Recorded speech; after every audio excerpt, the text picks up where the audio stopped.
Ela está contida no capítulo 6, versículos de 9 a 15 do Evangelho de Mateus, e tem uma versão resumida no Evangelho de Lucas, que está lá no capítulo 11, versículos de 2 a 4. Lucas, como um repórter do Evangelho, né, ele tem um Evangelho mais conciso, ele tem um Evangelho mais informativo, né? Tanto que o Evangelho dele foi o último a ser escrito, né? Então, ele é mais conciso, mas no capítulo 11, versículos de 2 a 4, a gente tem uma versão resumida do Pai Nosso. E para a gente entrar mesmo no Pai Nosso do Evangelho de Mateus, que é o objetivo do nosso estudo hoje, antes da gente falar especificamente da prece, a gente precisa lembrar em que contexto que essa prece foi falada ou trazida por Jesus. Em qual contexto Jesus veio trazer essa prece? Quando a gente retoma o capítulo 6, logo no início do capítulo 6 do Evangelho de Mateus, há um questionamento dos discípulos a Jesus sobre como orar. Como que a gente deve orar? Como que a gente deve fazer prece? E aí, Jesus responde assim: quando orardes, não sereis como os hipócritas, porque gostam de orar em pé nas sinagogas e nos cantos das praças, para serem vistos pelos homens. Em verdade eu vos digo que eles já receberam a recompensa. Tu, porém, quando orardes, entra no teu quarto e, fechada a porta, orarás a teu Pai que está em secreto. Então Jesus já dá uma informação muito importante para a gente. Que o Pai, a prece, a oração, ela deve ser feita em secreto. Por quê? Porque ela tem que vir de dentro. Ela tem que vir do nosso íntimo. E aí ele continua: orarás a teu Pai que está em secreto, e teu Pai que vem em secreto te recompensará. Gilberto Gil traduziu isso numa música, né? Se eu quiser falar com Deus, tenho que ficar a sós, né? Tenho que apagar a luz. E por aí ele vai. Bom, e aí Jesus continua com mais informações para a gente, nos ensinando a orar. Até isso Jesus fez. Jesus foi tão didático que até prece ele ensinou a gente a fazer. E ele diz assim: e orando não useis vãs repetições. Então quando ele fala do Pai Nosso logo depois, ele não quer que a gente fique repetindo o Pai Nosso. Ele quer que a gente entenda quais os compromissos que a gente está assumindo quando a gente faz essa prece. E isso tem uma diferença muito grande, né? Sem querer fazer nenhum tipo de crítica, por exemplo, à religião católica, mas a época lá atrás, quando você tinha que rezar 1000 Pai Nosso, 1000 Ave Marias, e só rezando, se der tempo no final do nosso estudo hoje, eu vou trazer uma historiazinha do livro Céu e Inferno que ilustra isso. Vamos ver se vai dar tempo. Mas a pessoa cansa de orar. Ela cansa. Ela tem que repetir. E cadê o sentimento que vem através dessa prece? Né? Então, Jesus termina assim: e orando, não useis vãs repetições, como os gentios, porque presumem que pelo seu muito falar serão ouvidos. Gente, muito falar demais, adianta se a pessoa não quiser ouvir?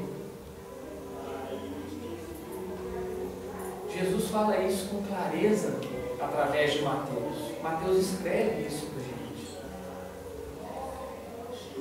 E aí, para terminar, Jesus diz assim: não vos assemelheis, pois, a eles, porque Deus, o vosso Pai, sabe o de que tendes necessidades antes que lhe o peçais. Eu vou pedir para vocês gravarem essa última frase, porque a gente vai usar ela lá na frente. Vocês verem a conexão que tem desses versículos com o Pai Nosso. Quando a gente para estudar, quando a gente para tentar entender os diálogos de Jesus conosco através do Evangelho, a gente percebe que a gente está aí há 2000 e poucos anos pelejando para entender uma coisa que Jesus deixou clara.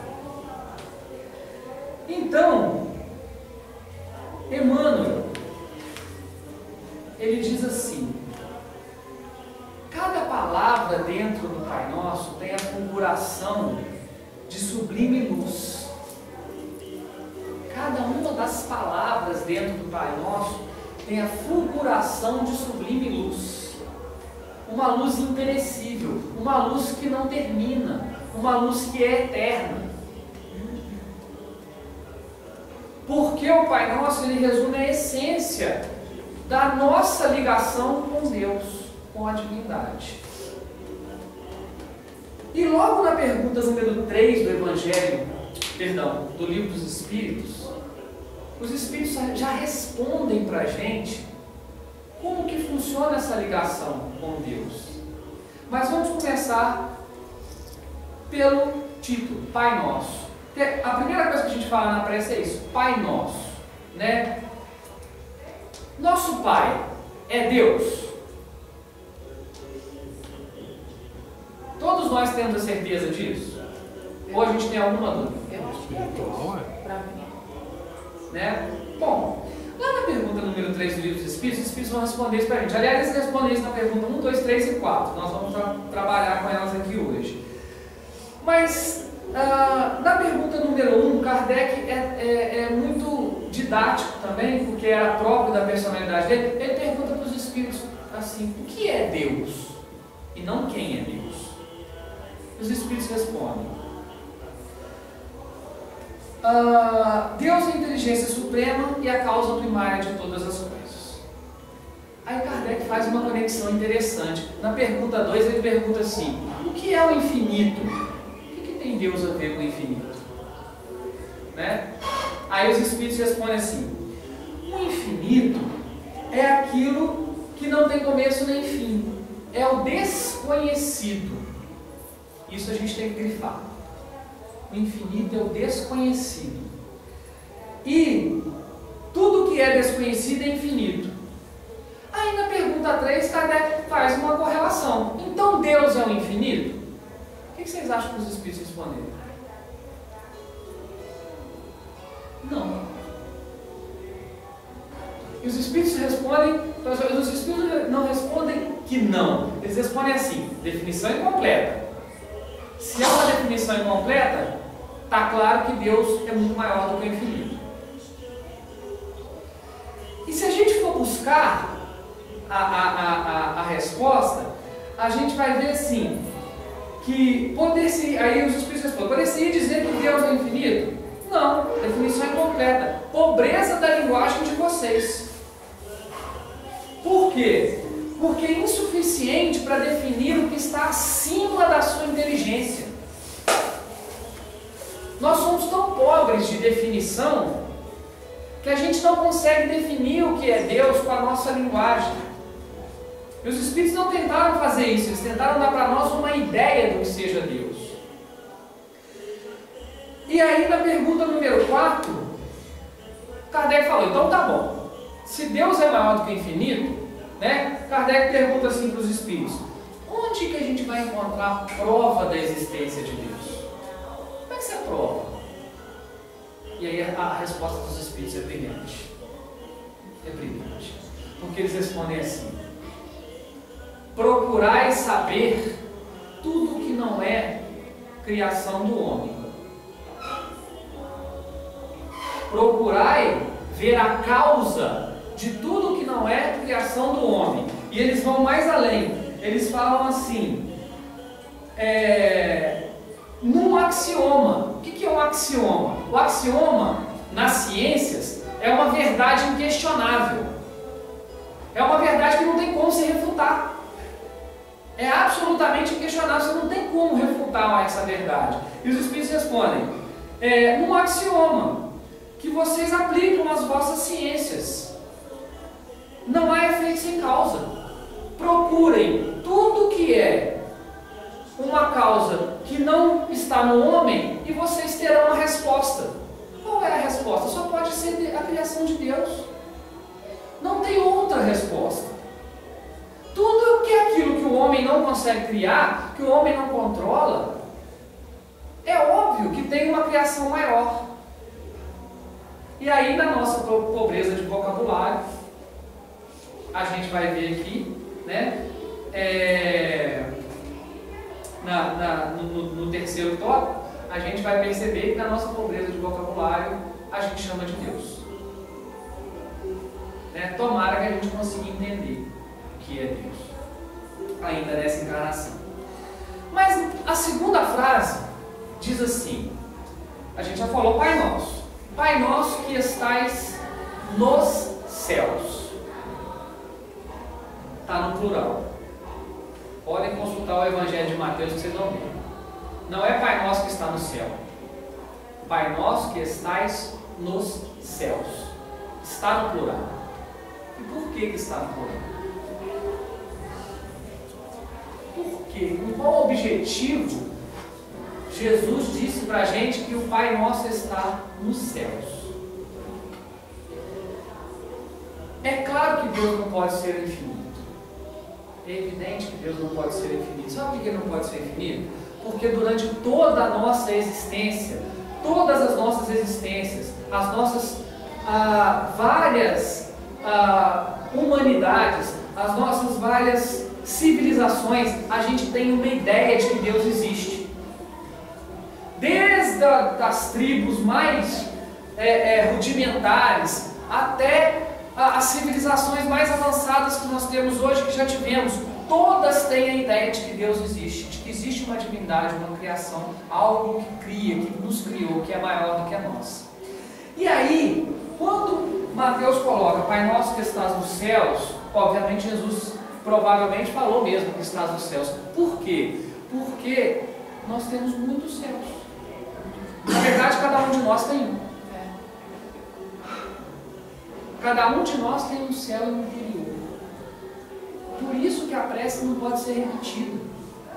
Porque o meu céu não é o mesmo original. Nós temos céus diferentes.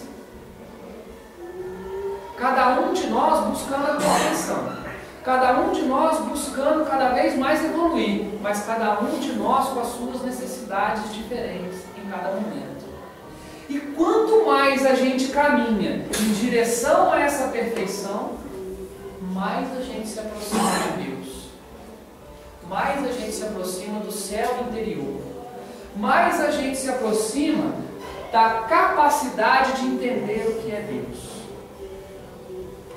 E mais Deus está nos nossos céus. Além disso, lá em João, capítulo 14, versículo de 1 a 3, Jesus fala assim: não se turbe o vosso coração, crede em Deus e crede também em mim. Há muitas moradas na casa de meu Pai. Então a gente tem duas interpretações para essa frase.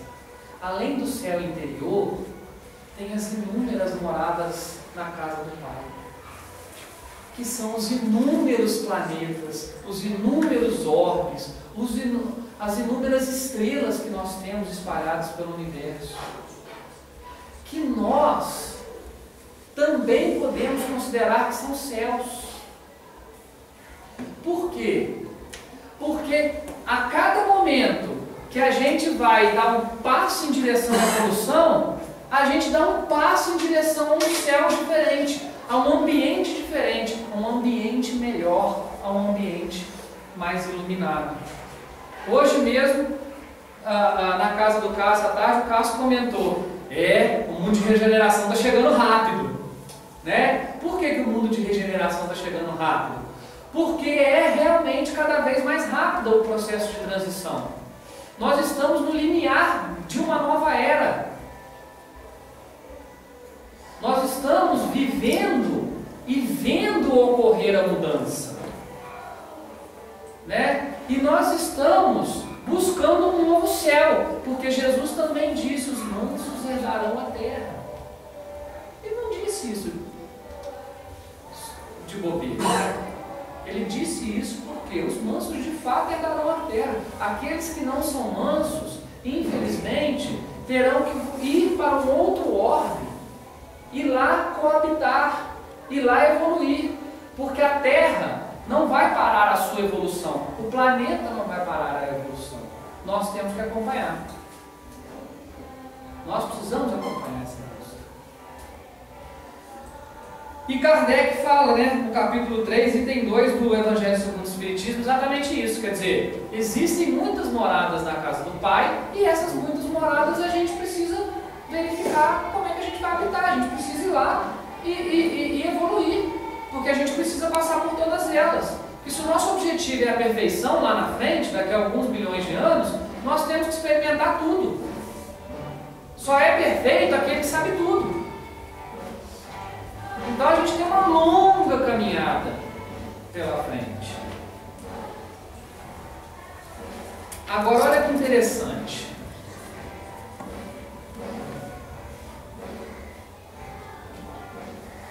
Santificado seja o teu nome. Jesus dá nome para Deus? Alguém já vasculhou o Evangelho para verificar se Jesus dá nome para Deus? Ele não dá nome para Deus. Ele fala, santificado seja o teu nome. Santificado seja o teu nome. E aí ele diz assim, é o Pai, é o Criador, é aquele que está em mim. E Jesus não falou isso por acaso. Ele conhecia a nossa pobreza de amor. Ele conhecia e conhece a nossa pobreza de entendimento. E ele sabia que a gente ia chamar Deus de Jeová, de Deus, de Criador, de Pai, de Alá. Ele sabia, ele sabe disso. Ele nos conhece. Ele mandou seus emissários em todas as eras, para todos os povos. Então, Jesus sabia disso. E aí ele fala, santificado seja o teu nome. Mas por que santificado? O que ele quer dizer com isso? Porque ainda está na parte do nosso compromisso com a divindade. Santificar o nome de Deus. O que é isso? Né? Na teologia cristã, santificação é o processo de aperfeiçoamento gradual do ser humano. Olha que interessante, gente. Jesus não pediu para a gente ser perfeito de uma hora para outra. Ele não pediu isso. Ele não poderia fazer isso conosco. Ele conhece o processo de evolução. Então, ele diz para nós o seguinte, santificado seja o teu nome. Por quê? Porque nesse processo de aperfeiçoamento gradual do ser humano, cada vez mais o ser humano se aproxima do caráter divino e se afasta do erro. Então, o ser humano vem se aproximando da divindade e vai se afastando cada vez mais do erro. Mas nós já paramos para pensar nisso? Nessa santificação que é gradual, porque a natureza não dá saltos.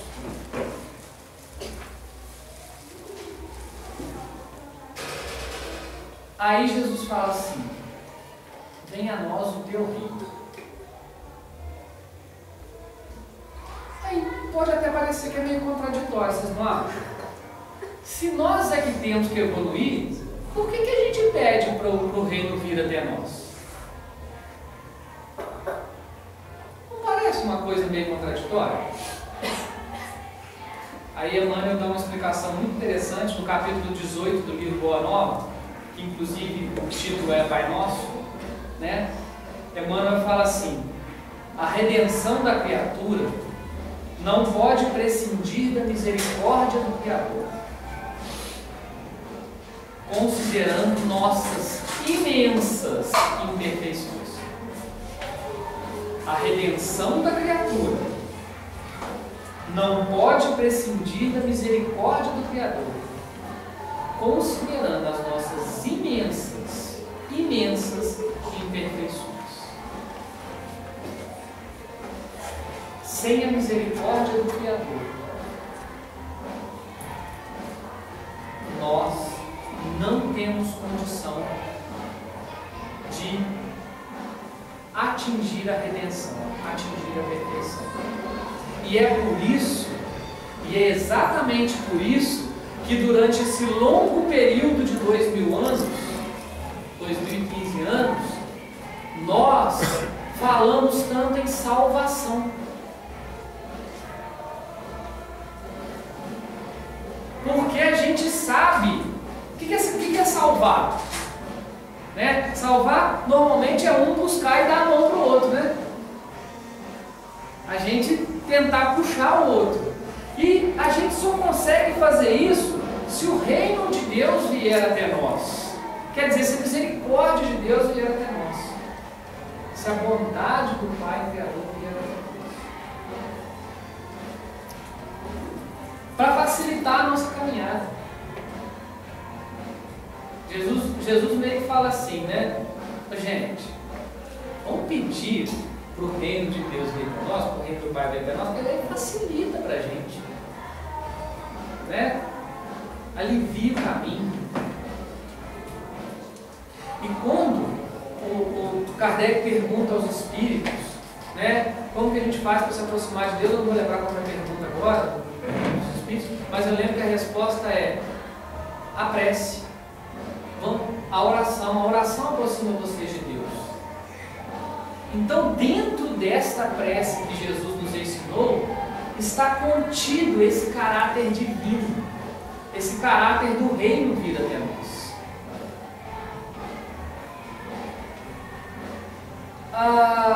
Na própria. E aí, a gente precisa entender algumas coisas. Nós vamos até falar de um dos enviados de Jesus aqui hoje, que não era cristão. E aí a gente precisa entender uma coisa, que todo o tempo a gente tem os emissários de Deus vindo até nós, né? Na pergunta 625 do Livro dos Espíritos, Kardec pergunta: qual o modelo e guia para a humanidade? Os Espíritos respondem a menor de todas as respostas do livro: Jesus, né? E esse modelo e guia, que é Jesus, ele é uma forma de o reino de Deus vir até nós.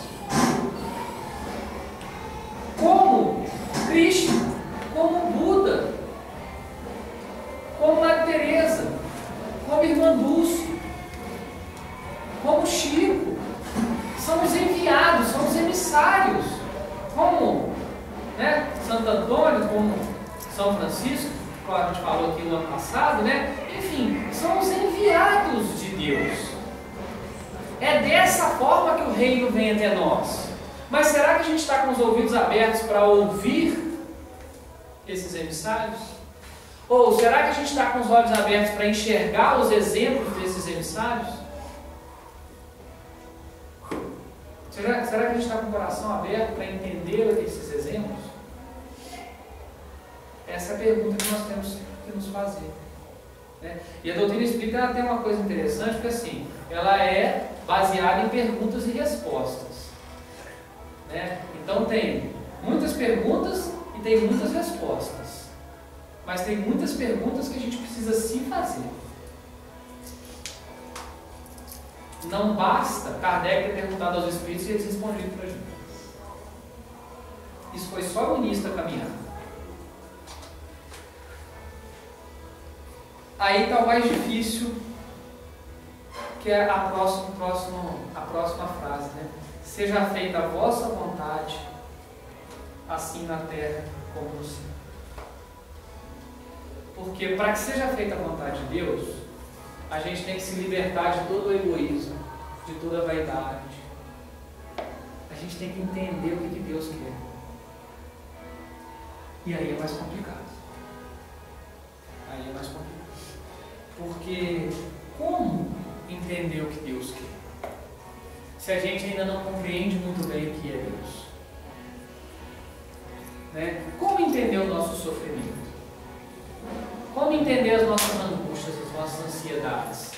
Como entender as rupturas que acontecem na nossa vida?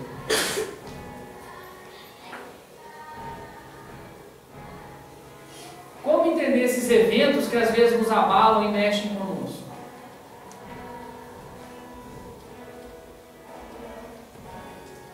Principalmente, muitas vezes, através do sofrimento. Então, no livro Fonte Viva, Emmanuel diz assim: em circunstâncias diversas, acontecimentos que nos parecem males são, na verdade, bens, que não chegamos a entender no momento, de pronto.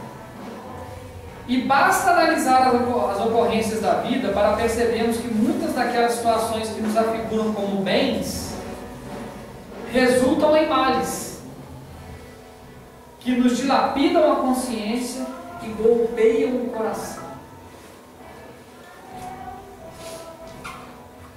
Ou seja, quando a gente coloca a nossa vontade, o nosso orgulho, a nossa vaidade à frente das nossas ações, dos nossos pensamentos, das nossas atitudes, das nossas palavras, nós golpeamos o coração. Nós dilapidamos a consciência. Emmanuel, ele também é muito didático com relação ao que acontece com isso. Bom, aí vamos voltar lá um pouquinho, quando Jesus está ensinando os discípulos a orar. Qual foi a última frase, vocês lembram? Jesus fala para os discípulos que Deus sabe, antes mesmo do que nós, aquilo que a gente vai pedir. E mais, Ele sabe antes mesmo do que nós, aquilo que nós necessitamos. Só que a gente não costuma fazer essa conexão. A gente lê essa parte do Evangelho de forma desconectada. E nós precisamos ter na consciência essa lei divina. E aliás, na pergunta 621, né, do Livro dos Espíritos, Kardec questiona isso aos Espíritos. Onde que está gravada a lei divina? E é a segunda menor resposta do livro. Os Espíritos respondem: na consciência.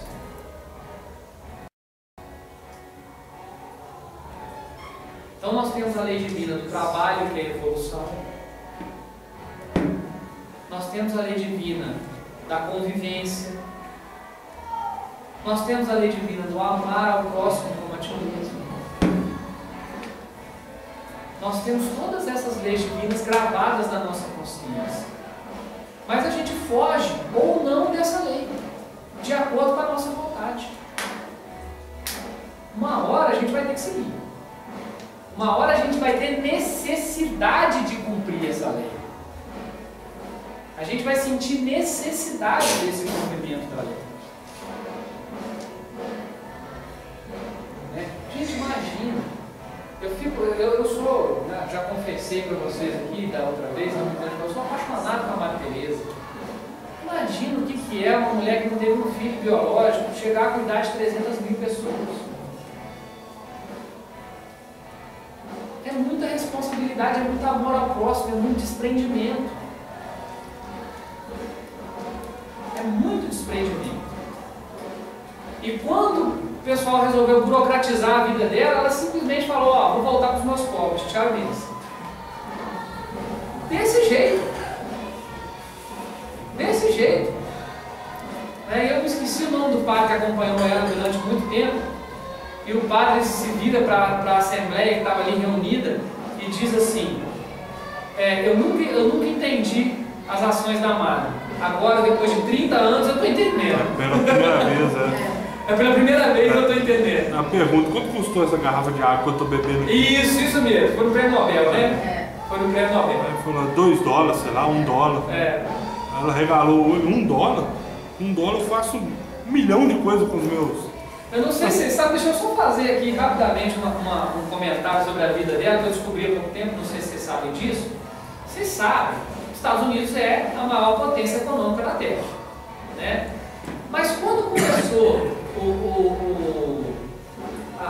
quando começaram a aparecer os casos de AIDS, como não se sabia que tipo de doença que era aquela, como é que aquilo era, como é que aquilo funcionava, em Nova York, que por acaso, não por acaso, é um dos estados mais ricos do mundo, Nova York é um estado mais rico do que muitos países, estava se queimando pessoas que nem tinham acabado de morrer de AIDS. Eles colocavam no latão de lixo e queimavam. E pelo mundo inteiro esse procedimento foi sendo feito. E aí Madre Teresa estava em Londres e ficou sabendo dessa história, porque começou a divulgação maior da AIDS nos Estados Unidos, né? E aí, ao invés de voltar para a Índia, ela foi para Nova York. E ela chega para o prefeito, olha o que é você ter ascensão moral, que era o que ela tinha. Ela chega para o prefeito e fala assim: você me dá uma casa, onde você quiser, você me arruma uma casa porque eu vou cuidar desses doentes para vocês. O estado de Nova York, com todo o dinheiro que tinha, não tinha condição, porque médico não queria cuidar, enfermeiro não queria cuidar, ninguém queria cuidar daqueles doentes. Eles não tiveram condição moral de cuidar daqueles doentes. E ela foi lá e criou o primeiro hospital paraidético do mundo. Quem quiser saber a história com mais detalhes, é só procurar a história de Ananda, que o Divaldo conta. Aí eu, por acaso a minha filha, não por acaso a minha filha chama Ananda, né? Então, Ananda era uma das freiras dele, que foi lá a co-criadora desse hospital. A explanação do Divaldo é maravilhosa. Quem puder assistir, está no YouTube. A palestra dele. Então, seja feita a vontade do Pai. Quer dizer, Madre Teresa foi um veículo da vontade do Pai. Todo o dinheiro de Nova York não serviu para nada.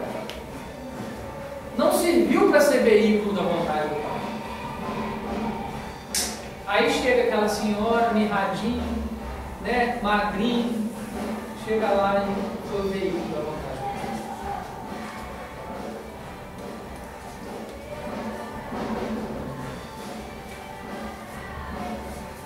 Aí, o pão nosso de cada dia dai-nos hoje. Aí vem um negócio interessante. Nós corremos atrás do pão nosso de cada dia? Nós corremos atrás de muito mais. Nós corremos atrás do pão nosso da vida inteira. Tudo que a gente... Né, Gleice? Eu queria sua participação hoje, né? Porque foi você que instigou, né? A gente não corre atrás do pão da vida inteira. A gente corre atrás do pão da vida inteira. A gente corre atrás do pão de cada dia. Nós temos esse vício material de querer acumular, de fazer e acumular, fazer e acumular. Lá no livro Céu e Inferno, capítulo 7, da segunda parte, vocês vão encontrar o exemplo prático disso, fazer e acumular. Então, nós queremos muito isso. E nós insistimos em desejar o que nós nem podemos administrar. Gente, quanta gente quer ganhar na loteria e nem sabe o que fazer com o dinheiro quando ganha. Nós muitas vezes insistimos. Eu costumo brincar, né? No interior, falar, gente, quanta gente quer administrar muito, duas mulheres e não está conseguindo administrar uma. Está dando conta nem de uma. Né? Quanta gente quer administrar carros, empreendimentos e tal, e não está dando conta, e a pessoa está se matando de trabalhar, literalmente se matando de trabalhar, para dar conta de administrar aquilo que ela não consegue. E muita gente, inclusive, verbaliza isso, fala essa frase: eu estou me matando de trabalhar para dar o melhor para os meus filhos. Mas, por exemplo, os seus filhos muitas vezes querem só a sua presença. Eles não querem que você se mate, não, eles querem que você fique vivo por um bom tempo. Eles querem a sua presença. Muitas vezes o seu carinho, o seu amor, a sua palavra. Né? E aí, no mesmo capítulo 6, gente, capítulo 6 de Mateus, ele é riquíssimo. Nos versículos 25 a 27, Jesus reforça essa ideia do Pai Nosso. Olha o que Jesus fala para a gente. Portanto, eu vos afirmo, não andeis preocupados com a vossa própria vida, quanto ao que haveis de comer ou beber, nem pelo vosso corpo, quanto ao que haveis de vestir. Não é a vida mais do que o alimento e o corpo mais do que as roupas? Ele pergunta aos discípulos. Contemplai as aves do céu, não semeiam, não colhem, nem armazenam em celeiros, contudo vosso Pai Celestial a sustenta. Não tendes vós muito mais valor do que as aves? Jesus deixa claro para a gente, nós não temos mais valor do que as aves? Ou será que não? Nós já somos consciências encarnadas. Qual de vós, por mais que se preocupe, pode acrescentar algum tempo à jornada da sua vida? Ele termina o versículo 27 fazendo essa pergunta para todos nós. Qual de nós, por mais que nos preocupemos, podemos acrescentar algum tempo à nossa vida? A gente só encurta, né? A gente só encurta. Gente, é muito interessante a gente pensar nisso. Por quê? Porque na prece que a gente repete desde quando a gente nasceu, que a gente ouve desde quando a gente nasceu, está contido esse ensinamento.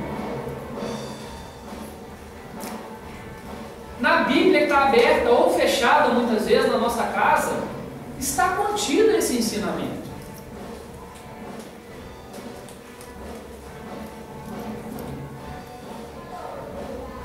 Aí, essa aqui é meio sem explicação, assim, eu nem falo muito sobre ela. Eu vou dar um exemplo. Perdoai as nossas ofensas, como nós perdoamos aqueles que nos ofendem. Nós perdoamos aqueles que nos ofendem. Vamos contar uma historinha do Mahatma Gandhi, que não era cristão. Pelo menos não do nosso ponto de vista. Só a título de informação, o nome de Gandhi não era Mahatma, era Mohandas. Mahatma é uma designação da língua, né, do sânscrito, significa grande alma ou espírito. Gandhi era tão grande espírito, tão grande alma, que em vida ele já foi considerado Mahatma pelos seus pares. De tão esplendorosa que era a sua vida, ele já era considerado um grande espírito, uma grande alma entre os encarnados. Durante a plena Revolução do Sal, na Índia, quando aquele país lutava para se livrar da dominação inglesa, Gandhi estava andando por uma calçada que era proibida aos hindus. Um soldado britânico veio e lhe aplicou golpes de cacetete. Ele se levantou e continuou andando. O soldado novamente lhe bateu e o lançou ao chão. Ele se levantou novamente e olhou para o soldado. O soldado perguntou: quem te ensinou a ser tão covarde? Gandhi respondeu: esse mesmo que você carrega no crucifixo aí no seu peito. O soldado era cristão. Esse mesmo que você carrega crucificado aí no seu peito. O soldado levantou Gandhi e lhe pediu desculpas. E Gandhi respondeu: não se preocupe, você não me ofendeu. Quem é mais cristão, Gandhi ou nós? Se não estelado hoje, um camarada hoje, pode abrir cada um processo. Exatamente isso, Otávio. Exatamente isso. Se a gente não abrir o processo, a gente é vivo. Né? E aí, mas olha a sutileza do que é uma grande alma, do que é um grande espírito. Gandhi olha para o soldado e diz assim: não se preocupe, você não me ofendeu. Implicitamente ele disse o seguinte: você ofendeu a si mesmo. É mais ou menos a mesma história de quando a mulher vem e cospe no Chico e o Chico começa a chorar. E aí o pessoal vem consolar o Chico fica assim, não, né? Ela, tadinha, né? Ela é uma pessoa triste, infeliz ao Chico, e é por isso que eu estou chorando, porque ela acabou de iniciar um processo de causa e efeito. Eu estou chorando por ela, não por mim, não.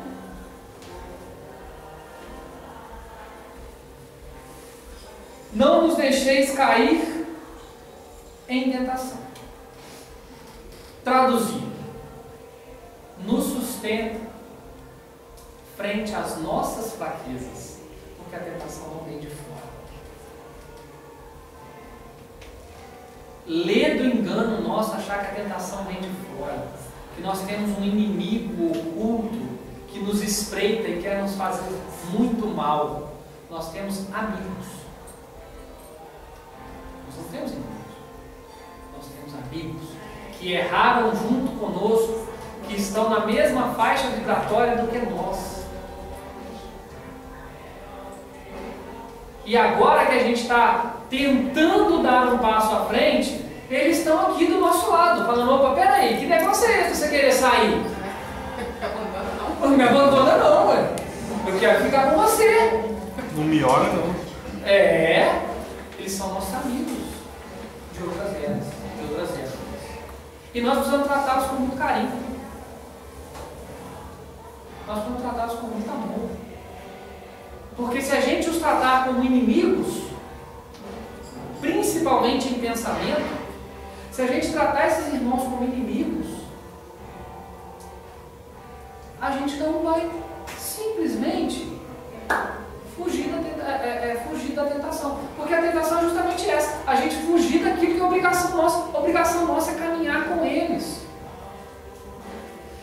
Lembram que existe uma parte do Evangelho que diz assim: se alguém, Jesus diz, se alguém quer que você caminhe 1 milha, caminhe com ele 2.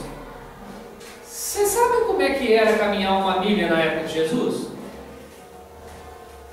Caminhar 1 milha na época de Jesus era o seguinte: o soldado romano, ele tinha a prerrogativa de pegar qualquer cidadão que não era romano, entregar para ele toda a sua mochila, todo o seu armamento e fazer ele caminhar 1 milha carregando a mochila. E aí Jesus vem naquela época, sabendo disso, porque Jesus conhecia isso, essa lei, e diz assim: se alguém quiser que você caminhe 1 milha carregando a mochila e o peso dele, vai e caminha 2. A primeira é por conta dele, a segunda é por sua conta.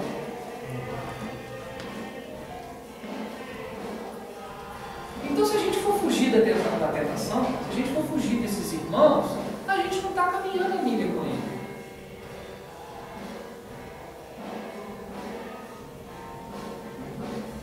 Eu acho que eu vou conseguir chegar na historinha da Angelina. Acho que vai dar bom. E aí, Jesus vem e fala assim, para a gente pedir, né? Para a gente continuar pedindo: e livrai-nos de todo mal. Quando nós pedimos na prece que Deus não nos deixe cair em tentação, na verdade, a gente precisa buscar força para vencer as nossas más tendências. É isso que é livrar-nos do mal. É isso que é o livrar-nos do mal. É vencer as nossas más tendências. Porque se a gente vencer as nossas más tendências, nós não vamos estar em afinidade com o erro. Consequentemente, nós não vamos estar em afinidade com o mal. Consequentemente, nós estamos caminhando para Deus. Consequentemente, o reino está vindo até nós. Consequentemente, nós estamos chegando no mundo dos céus, pelo menos. A gente faz o caminho inverso.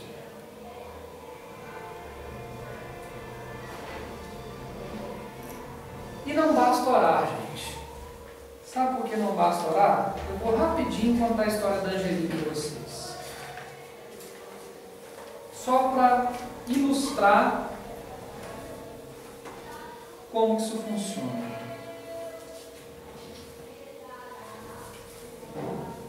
O capítulo é o capítulo 7, segunda parte do livro Céu e Inferno, e Kardec coloca o título que é assim: Angeli, uma nulidade sobre a Terra. Eu vou pegar só o final da conversa, porque resumindo para vocês, Angeli foi uma mãe, esposa, que ela diz a Kardec assim, Kardec, em determinado momento, pergunta para ela: mas e aí, você cumpria suas obrigações de mãe e esposa? Não. Quem cuidava da sua casa? A criada. Mas como é que foi a sua vida? O que você fez de bom? Nada. Mas como é que foi a sua vida? Na juventude eu me diverti. Na fase adulta eu fiquei aborrecido. Só isso. E no final, A resposta é: divertindo-me solteiro e enfadando-me como mulher. A resposta. Aí no final, Kardec pergunta para ela assim: não será cabível atribuir a essa inércia a causa dos vossos pesares e temores? Ela responde assim: talvez tenhais razão, mas não basta concordar. Aí Kardec pergunta para ela: você quer reparar a inutilidade da sua existência? Aí ela pergunta para Kardec: como? Aí Kardec diz assim: ajudando os irmãos que estão ao seu lado a se aperfeiçoarem pelos vossos conselhos e pelas vossas preces. Ela vira e fala assim: eu não sei orar. Aí Kardec vira para ela e fala assim: sem problema, nós faremos isso juntos, tudo bem? Ela: não. Aí Kardec pergunta: mas por quê? Ela responde: porque cansa. Cansa. Orar cansa. Cansa. Aí Kardec pergunta para o instrutor: essa existência dessa irmã deve ter uma causa anterior, vocês concordam? E Kardec pergunta para o instrutor: você pode me dizer como é que foi a existência anterior da Angeli? O instrutor: posso. Sabe o que ela era? Freira. Ela ficou orando repetidas vezes a vida inteira, lá no monastério, longe do mundo. Então, quando ela responde que ela não sabe orar, ela não quer dizer que ela não sabe repetir uma prece, ela não sabe tirar de dentro de si a oração. Olha que tristeza. E logo depois dessa história, vem uma outra, que o título é O Espírito Aborrecido. E Kardec pergunta para ele: quantos anos você está na erraticidade? Ele: mais ou menos 180 anos. E o que você sente? Um vazio. E o que você fez de bom na sua existência? Nada. Aí o instrutor vem e fala para Kardec assim: muitas vezes é mais difícil tirar um irmão desse do sofrimento do que aquele que praticou o mal. Porque aquele que praticou o mal tem do que se arrepender. Este nem sabe do que ele vai se arrepender, porque a existência dele é vazia. Acho que deu o horário, né? Era isso que nós tínhamos para trazer hoje. Muita paz para todos. Obrigado.